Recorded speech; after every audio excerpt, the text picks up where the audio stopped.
All right, welcome everyone. We have Melissa Medina, who's the RGB Outreach Coordinator for TAMUK, Texas A&M Kingsville. We're very excited to have her tell us a little bit about the campus and the transition from high school to college. So take it away, Melissa. Hi, good morning, everyone. My name is Melissa Medina. I'm the Regional Admission Counselor for Texas A&M University Kingsville.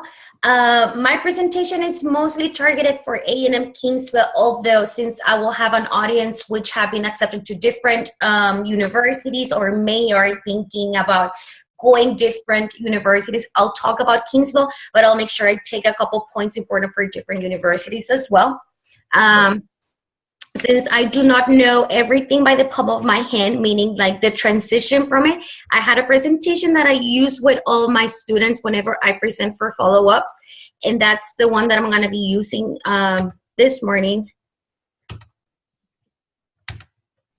First of all, as we may know, fall semester is mostly the very heavy semester where we do file our financial aid. We send our applications through Applied Texas if there are schools within the state. If students have completed all requirements in the fall semester, by spring semester, more than likely they have or will receive an admission letter.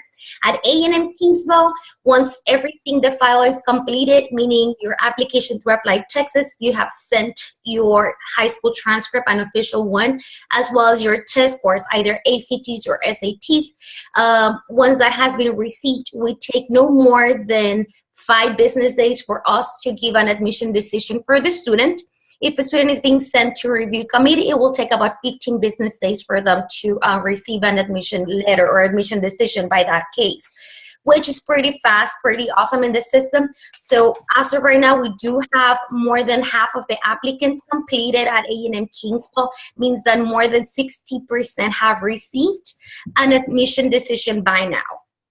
With that taken care in consideration, let's just imagine ourselves, we have been admitted, we're good to go with Kingsville. Now we're wondering, what should we do next? And is the same for other universities? You have been accepted. What should I be working on next? First and most importantly will be scholarships, because this is the semester where you need to think about, I like this university, I like Kingsville. Now, how am I going to pay for it? This is not the time for you to stress out just yet. This is time for you to look for money to pay for school. The month of January and the month of February are crucial when it comes for institutional scholarships. By institutional scholarships, I mean scholarships are given out by the university. They'll be department-based, donor-based, academic, and merit-based, coming from the university you have applied to. At A&M Kingsville, our application is still open, but it will close on February 1st, next week, meaning next Thursday. So we have about a week to crunch it and get it done. Our scholarship application is as it appears on the screen, which is tamuk.academyworks.com. This is the only website that will have a .com at the end coming from A&M Kingsville. Different universities, I like to make a note for it, will have different scholarship applications. Some of them will have it through the same website on Applied Texas, such as Texas A&M, such as UT Austin, UTSA. Just as an example, they will have it through Applied Texas. Other universities like ourselves at A&M Kingsville, as well as UTRGV, will have it through different websites once the student has been admitted. In our case, for you to apply for scholarships before, you must claim your username and create your password. They'll be on the website bold, JNet. Then you must click on Forgot Password because you're about to claim it. You follow the steps pretty easy. You put your student ID that we have sent you a couple days after you submitted your application. Then they're going to ask you for your date of birth, couple credentials, and then they're going to give you your KU, which is your username. Please, students, I know we have a lot of usernames. We have a lot of passwords. Do not leave this unattended. What I will do, and I see a lot of my students doing, is they take a picture on their phones. You always have your phone with you, meaning that you forget what was my password, what was my username. You have it already very handy on your phone. So take a picture of your credentials, create your password. You must click on reset the password. This password will be one of those very fancy ones that you have to have upper, lower case, numbers, special characters. So make sure you put something you do remember. Once you have claimed your username and created your password, then you can go ahead and submit the scholarship application. Good news is that it's super simple. We do not require any fanciness to the general application, but yes, you must write a couple short answered questions, no more than 500 words, so it's not like a very long essay for that matter, and you must upload a letter of recommendation as well. Once everything's submitted through the Academic Works website, you will have an opportunity to do recommended scholarships. I do highly recommend that because there's a couple scholarships that will ask you a couple more questions and see if you do qualify for those. I'm just going to put an example because it applies to a lot of my students in the Rio Grande Valley, and it will be Javelina Golds. Javelina Gold Scholarship, it is for those students that their parents did not attend it or graduated college, meaning their first generation college. By just answering the question that yes, you are, and writing your parents' background, you're qualifying for $1,000 per year, which is pretty awesome. It means that yes, we're first generation, yes, you need that a little bit extra attention at our university. We're going to help you financially for you to pay for your classes. So do not miss out on those little recommended ones. So if you have not done your scholarship application, I will highly suggest to do it before the 1st. That way you have a couple more days for y'all to look around and see the recommended opportunities. After you're done with your scholarships, yes, you must worry about financial aid. I know a lot of you have done it ever since October, but as you may know, we don't process financial aids until the student is accepted. At A&M Kingsville, we have already awarded more than 3 different batches, so we have seen a lot of good monies already given out. This year, 2/3 of the students who apply for financial aid are under verification. This does not only apply for A&M Kingsville, but does apply for a lot of universities within the state. Therefore, if you are under verification, you must check your financial aid status as soon as possible. Why? Because if you do have pending documents, it's not like you have to do a lot of things. You just have to comply with those documents as soon as possible. That way the financial aid office can process and remove the hold and show you your financial aid offers.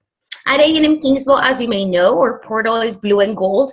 Go to your blue and gold, log in, click on the financial aid tab, check if you do have any student requirements pending. If you do, take care of them. It's super simple. We're trying to make things very, very, very simple for you and your parents to complete.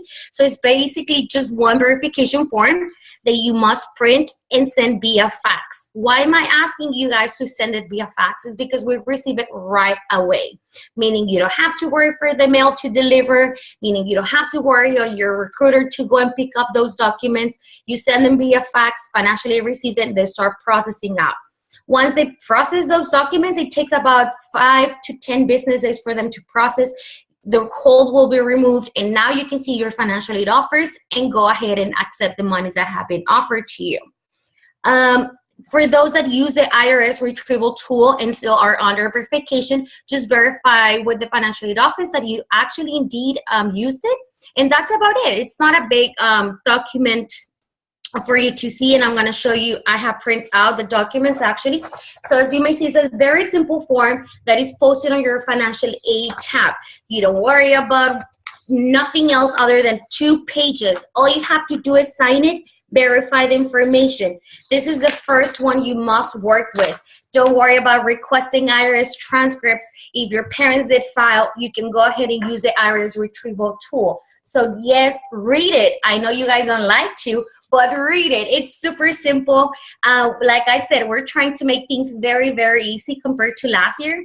Last year, we did have students requesting their transcripts even though they did not work in 2015. This year, we're not doing any of that. All you have to do is read and check mark where it applies. So do not miss out with that.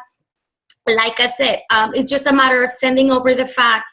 Nothing to be scared about. Everything will be taken care of as long as you take care of it on time. So with that said, hopefully in a couple weeks, if you were under verification, you'll see your financial aid offer. Just as a reminder, everything that has a grant or scholarship, it is free money. So go ahead and accept it. Be selfish. Do accept it, because if by certain date you have not even touched that money, we're going to give it to someone else. That's why I'm saying be selfish. If we are, or you are thinking about, let's say, just UTSA as your main school or second option, keep your options open because scholarships have not been given out. Once scholarships are given out, that's when you can start comparing which university gave you more money. And if you decide to go, let's say Kingsville, let's say UTRGV, let's say A&M International, then you go ahead and continue moving forward, and other financial aid letters you may decline. That's why be selfish, accept it for now, then think about it and talk about it with your parents. At A&M, we're not Kingsville, we're not binding at any point. So if you do go ahead and accept the scholarship offers or grant monies, it doesn't mean that you're committed to the university. So you can just give a call and we'll withdraw all those offers automatically. So be smart about it. Next screen will be, well done. It will be for you to send your meningitis vaccine form. This applies for all universities once again. So if you're thinking about, you have 3 different options, send it to the 3 different universities. In A&M's Kingsville case, we like it for you to fax it directly to Wellness, just for the sake that Wellness will have it on their records and they'll remove the hold in about 1 to 2 business days. If you do this vaccination form throughout admissions, it takes a couple more days. And why we need it to be sent in as soon as possible will be because the hold is preventing you from applying to housing, which I'll cover in just a second. But make sure you do have that meningitis record sent. If you have taken it a couple years ago, do ask the physician if you can have a booster.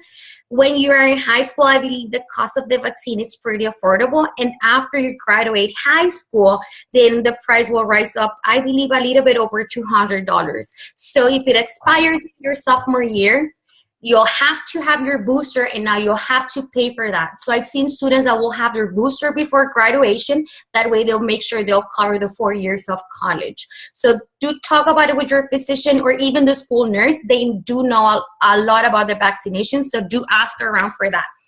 If you do send your vaccine record to Wellness, make sure you write your student ID, which is your K number, because you'll be amazed how many Jose Peraleses we're going to have in Kingsville. So make sure you have your K number. That way we have it on your file right away and we remove that hold. The sooner the better. If you have not been vaccinated, does not mean you have to be vaccinated within the next 24 hours, but do take care of it in a timely manner. Once you have sent that, now you're completely good to go for applying for housing. This may work a little bit different for universities. I do know A&M at College Station do have a deadline for housing, so ask around for those deadlines, especially because they do run out of space very fast. So you may want to ensure you do have your spot secure for housing. Different universities will have different applications and requirements. When it comes for A&M Kingsville, we do not have a deadline for housing, so you do have your time to apply. Reason behind that is because all of our freshman class is required to live on campus. So guaranteed, we'll find you a spot. May not be the spot you like. That's why we want you to do it early. So make sure you do apply early for housing. This is the first year ever since I work in Kingsville that we're not asking for any money down. We usually have a $150 deposit fee ever since I've been with the university, meaning the students had to pay a deposit just like if they were renting an apartment. It was completely refundable. But this year we decided we want our students to have secure their spot in housing, making the choices they want for meal plans as well as the resident halls. So we decided that we're not going to bill you for the $150. Therefore, you don't have to worry about finding $150. All you have to make sure is for you to visit the housing website, for you to look at the resident halls, the rates and fees, meal plans that we offer, and make a decision. It is fully up online, the application. All you have to do is use your blue and gold credentials, go to the portal, apply for housing. If you have a couple friends in mind that you know that you like to room with, you all agree with the residence hall of the choice, make sure you do select that, and make sure your friends are selecting you as well as a roommate. We're going to ensure you guys will be rooming together, so it's not on a first come, first basis if everyone's requesting each other. So do talk about it with your friends, but most importantly, do talk about residence halls with your parents. Parents need to know how much you're going to be paying, or they're going to be paying for that matter. In a difference, when you stay local, more than likely you live with your parents. But if you're going to relocate to Kingsville, then of course you will have to pay for housing. So it's something that definitely needs to be a family conversation. We do have different residence halls. We do have traditional, and by traditional, I mean just like in the movies, that you have your roommate, you have community showers per floor, and then we also have apartment style living, meaning just like if you were living in an apartment, you have your own bedroom, you do have a living and a kitchenette. It's pretty comfortable. As a rule of thumb, I always say the more you're going to be sharing, the less you're going to be paying. The less you're going to be sharing, the more you're going to be paying. So just think about those items. We do have meal plans included within the cost of the resident halls. If you are from the Valley and you think you're going to be going every other week, or you're going to be visiting every weekend, because I know a lot of our freshmen will do on a weekly basis. Every weekend they'll go. More than likely, you will not need an unlimited meal plan, because you will be going to your parents on the weekends or with your friends, and meaning you're not going to be using those meals. So be wise about those decisions. And if your parents are anything like mine, more than likely they'll send you with some food and tamales for you to heat up on campus, so you may not need all those extra meals. So we do have plenty of choices. Every single cost per semester per residence hall is posted on our housing website. So do visit the tamuk.edu/housing website, click on residence halls, then on rates and fees. That way you guys can actually print that out and talk about it with your parents. You'll be amazed that we're pretty open and clear about the cost of semester. So you'll see what's the difference per meal plans, as well as what's the difference per residence halls. Before you move on, Melissa, quick question. What if you're one of those students that, locks in early, decides I want to stay in this residence hall, but maybe their friends haven't committed or decided? Can you go back and add them later, or how does that work? That is a great question, and we do have a lot of those issues, because a lot of our students will decide late on attending. If that's your case and you have already done everything on time, meaning you send your housing application, you're clear with your vaccination, but you did not list any roommates, your friends will be the ones with the perks, because if you have listed them, even though they applied late for housing, if they still have some availability, they'll be moving up with you and they'll have your same request. In that case, you do need to give a call to residence halls, to housing department, because you cannot make any changes online anymore. Once you submit your application, it has to be directly dealt with housing. You can visit the housing offices, which they're located on the first floor of Lucio Hall, or you can give them a call. Okay. So that's a really good advice. It's like first come, first serve. So if you want to get in and lock in your place, and you have a roommate later on that decides months later, he jumps to your spot.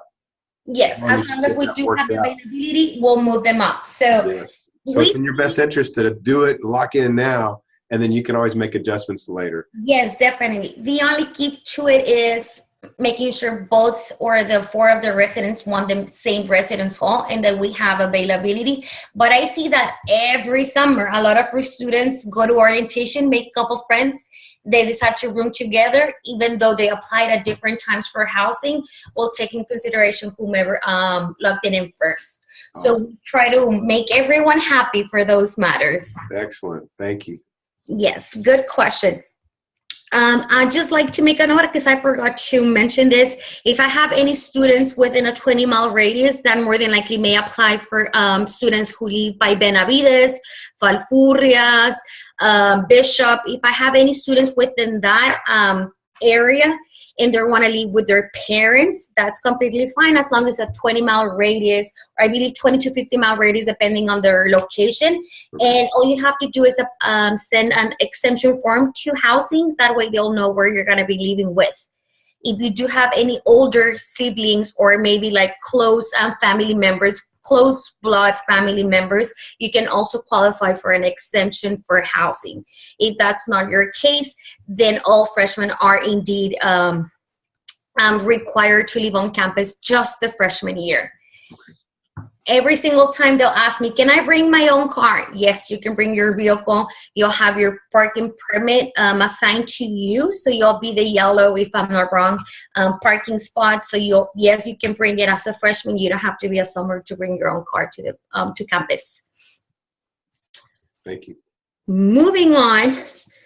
And I believe it's among the last items, at least with A&M Kingsville, it may differ, especially dates per universities. Or Huggy Days, which is orientation, is the time where you're going to go to campus, you're going to visit with your advisor, you're going to go over your degree plan, and you're going to sign up for classes. They're going to give you all the insights about A&M Kingsville, about making payments, requesting parking permits, Title IX questions. They're going to go over degree plans, plans for graduation, internships, financial aid, pretty much everything just to finalize your A&M experience. And during orientation as well, that's when we are going to clear you out from all your TSIs, meaning that you're good to start college ready. If you have taken any STC or any community college classes or dual credit with other universities, by then you must be clear and have all those documents in file. That way you don't have to retake any other courses that you have taken already with us. Holidays will open up for registration on February the 1st. Therefore, February the 1st is one of those dates that it has a double purpose. We close scholarships, but we open holidays. Do not miss out. Be one of the first ones to sign up because the first dates usually go very, very fast. All students want to register first for classes, and I will do so too, because if you think about it, you have 20 credit hours. Or 30 or a little bit over, because I see that a lot. Sophomores have already registered by then. So if you're thinking about taking sophomore classes, they'll be half full by then.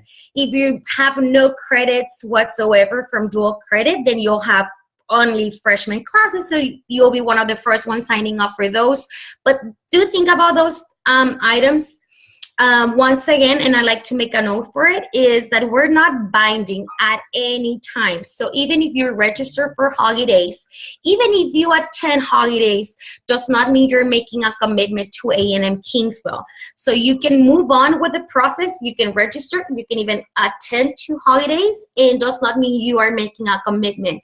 Meaning if something were to happen at home, you can withdraw your application and we'll cancel out even your classes if that was until the point you have taken your admission file. Our first date for holidays will be June the 7th and the 8th, but that is only for Javelina scholars. Javelina scholars are the recipients of merit-based scholarships. So you'll receive that invite. If you're not a Javelina scholar, you will not even see the 7th and the 8th as an option, so do not worry about that. But the official first date of orientation will be June the 18 and the 19.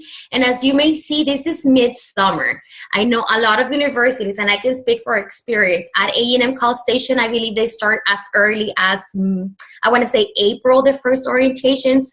So we do not start in the spring semester. We wait until summer for it to kick over, for us to start.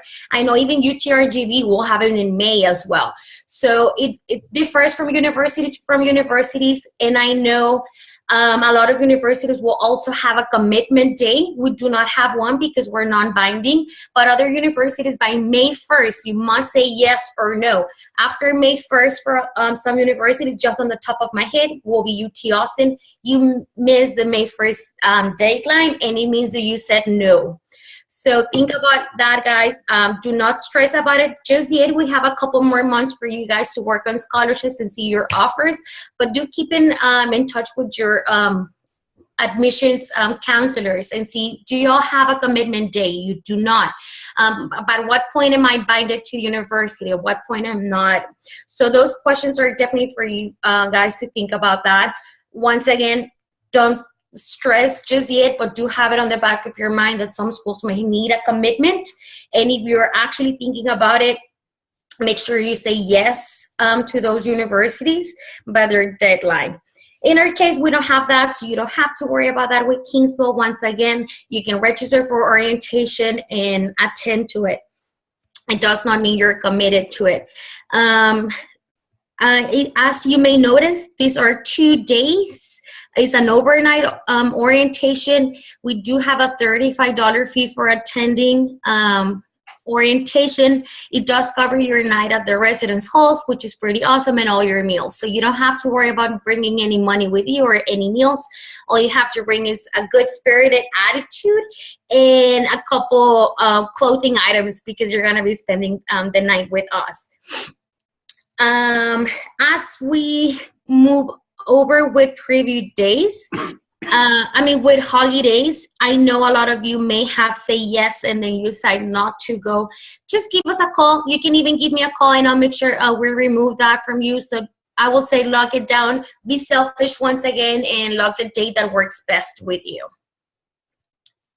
If I do not have any other questions, this is my contact information. Once again, I'd like to remind everyone that I serve the South Texas area, specifically Hidalgo County, Stark County, Webb County, Laredo area, as well as Zapata County. So if I have any students in that area and they'd like for me to visit, or they just have a question, they can feel free to send me an email. I'm pretty good about my email. And of course, they can even send me a text. That's my cell phone number. And I know this generation is all about texting, not about calling. So that's completely fine with me. And I like to believe I'm part of this generation as well. So feel free to shoot me a text or an email. I do have my phones at all times, and I'll be more than happy to help you out. And I know a lot of your questions are financially related as well as scholarship related. I will help you as much as I can. If I don't have an answer, believe me, I'll get it for you. I want you to be ensured that we want to take care of you and that you feel comfortable with A&M Kingsville, as well with other universities. If I have the answer, I'll give it to you. If not, I'll make sure I'll find you a person who will give you an answer for the question you do have. So at this point, I guess I would like to open up the floor for any questions that may arise. Talk about the meal plans and how does that affect do they have the cafeterias inside the residences, or do you go, because I know I've eaten at cafeteria on campus before.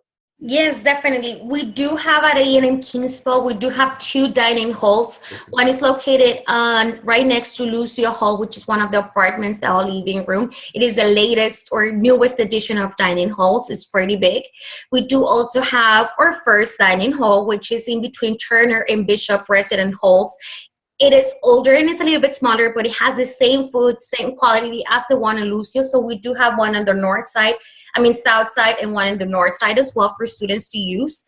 I like to make an awesome note about our dining halls. We do have an app for students, and I know this because we do have a lot of athletes and we do have a lot of students who take care of their weight, because freshman 30, it actually exists. So we do have this app where, let's say you want to keep it under 2,000 calories, or you want to make sure you do have your 60 grams of protein. You do your meal plan on your phone. The phone will sync with the menu. So you do have kind of like, okay, I want my chicken breast. I want to make sure I have my broccoli and my carbs with the rice. So everything is planned out for you, so you know exactly where you're getting the calorie intake, the protein intake, and all those awesome things. If you are kind of thinking about what kind of meals do you have on your dining halls, just so you know, our menus will change every week. So they'll change from Wednesday to Wednesday, and it's the same date that your meal plan will start off. So if you purchase 14 meals per week, you have 14 meals for you to use from Wednesday to next Wednesday. It's up to you how you want to use your 14 meals. You want to use one, then 3 meals next day, then 2. It's completely up to you. I do, by experience, highly recommend use all your meals. Let's say it's Tuesday. You still have a couple more meals. You know you're not going to eat them. Be a good friend. Ask a student to join you. That way you can purchase those 2 meals that you have already paid for, and you're making a good deed for a friend of yours who's hungry. So use your meals. That's why I'm saying be a little bit smart about how many you're going to purchase. They do not roll over per week. So you only have that amount to use from Wednesday to Wednesday. Can you change your meal plan? You can only upgrade it, and that'll be on your transition from from fall to spring in just one time. So if you notice that you need more meals, then definitely you can purchase more for the spring semester, but you cannot lower it down. So that's why I usually, since I deal a lot with my students in the Valley, I know how a lot of your grandparents, they're very, I will say, still very Hispanic to those areas, and they'll send you meals. They'll take you tamales and other frozen food for you all to have. So you may not need an unlimited. I think 14 meals per week, it's pretty viable, as well as 10 meals per week. I also know adjusting from high school to college, it is very hard, guys. It's not because it's a hard time. It's because you're changing a lot. You're an adult. This is the first semester you will be an adult. Do not run into an empty stomach. You don't want to be homesick and in an empty stomach. So do not try to make things more affordable and just purchase very few meals. You want to make sure your stomach is going to be full of good food, as well a good academic food. So make sure you guys take care of yourselves. Another thing I like to mention about meal plans is that even though we only have 2 dining halls, we do have other dining options. We do have on-campus partnership, of course, with meal plans with Chick-fil-A. We do have the Starbucks, and I believe that's mostly for breakfast. We do have Subway, Pizza Hut, a Chinese place, Chicken Express. So we do have other partnerships when it comes for dining on campus. So it does not have to be within the dining halls. If you decide to go to dining hall but you're running a little bit late, we also have to-go plates, so you can eat it at your room, you can eat it in class. So it's up to you how you want to dine in.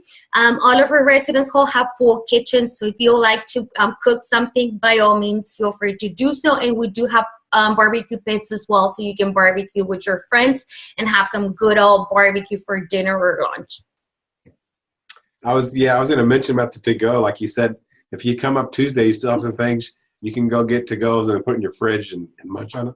Yes, and I like it because really cool. It's like a buffet kind of style. You put as much as you can on your plate. So yes, you definitely. I like that, and that's the other thing. It is buffet, so you know it's not like just one entree like say a cafeteria at the high school. Yes. It's totally different. It's more like a Golden Corral kind of thing where you have different areas. It is. And we always have certain items that are always served, kind of like your deli bar.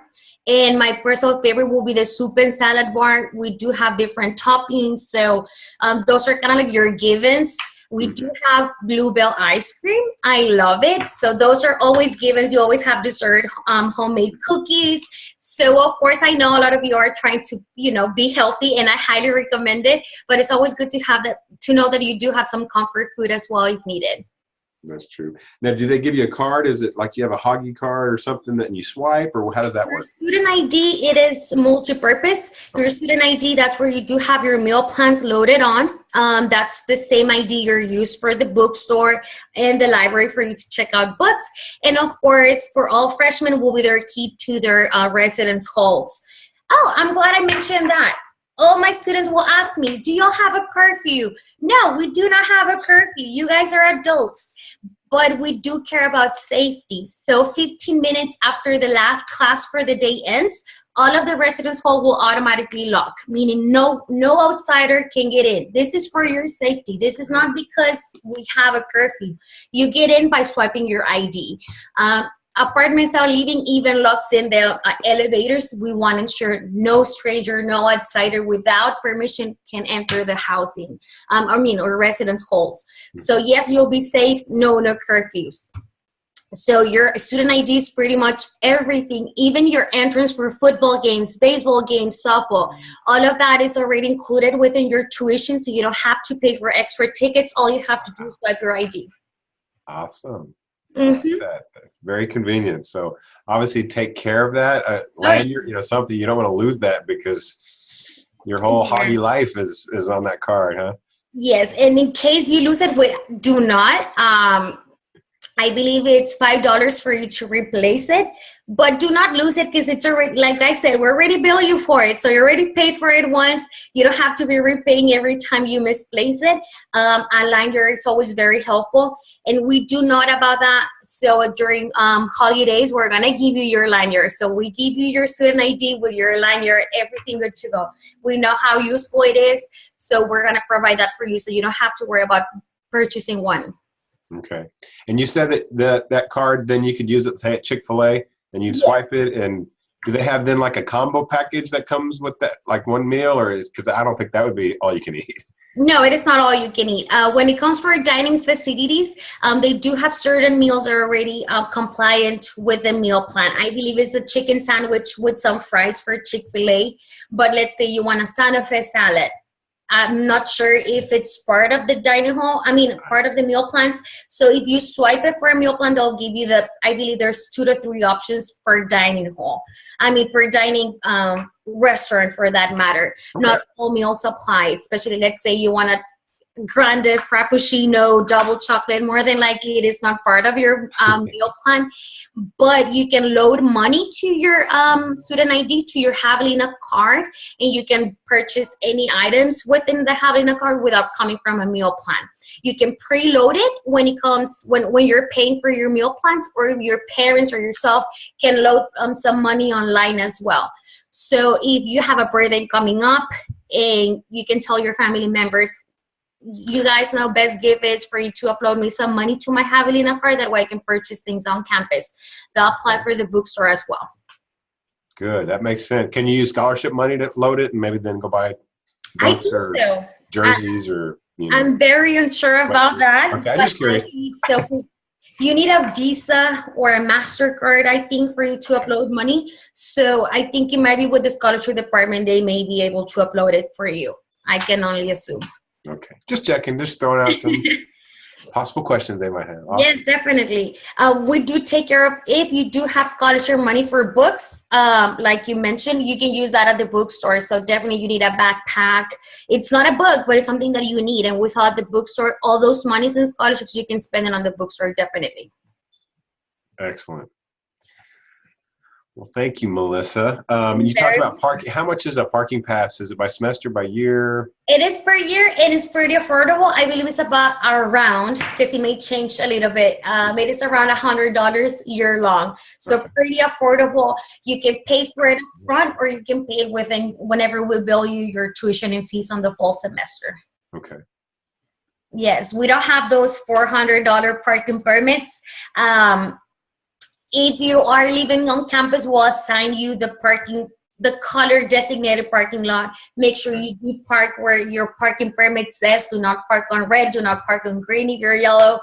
Make sure you park where you belong, because yes, we give out tickets, and those are not paid with your tuition and fees and scholarships. So guys, park where you're designated to. Yeah, and it's not that big a campus. It's good. Healthy exercise too, walking all around campus. So if you live on campus, you will not need your car other for you to moving around the city or traveling back home, because within campus, everything is walking distance. We do have shuttle buses, but they're pretty much not needed. We do have everything on the east side when it comes to resident hall, so you just have to walk towards the west. It's not a big thing, so it's pretty convenient. I think no more than 15 minutes. And I think 15 minutes a long walk. So it will be about 5 to 10 minutes, no more than that. Beautiful campus too. I really enjoyed TAMUK. Yes, beautiful, traditional, hot weather, of course, but it is beautiful campus. Always green, always clean. True. Excellent. Well, I can't think of any other questions. If you have anything you'd like to add, feel free. It's a perfect time. Otherwise, thank you so much for your time today and giving us a tour of TAMUK. I really enjoyed it. Definitely. Thank you so much for having me, and I'm looking forward to doing these sessions again. I like this. Excellent. Thanks again, Melissa. Thanks everybody for joining in, and you have a great day. Thank you. Likewise. Have a good one.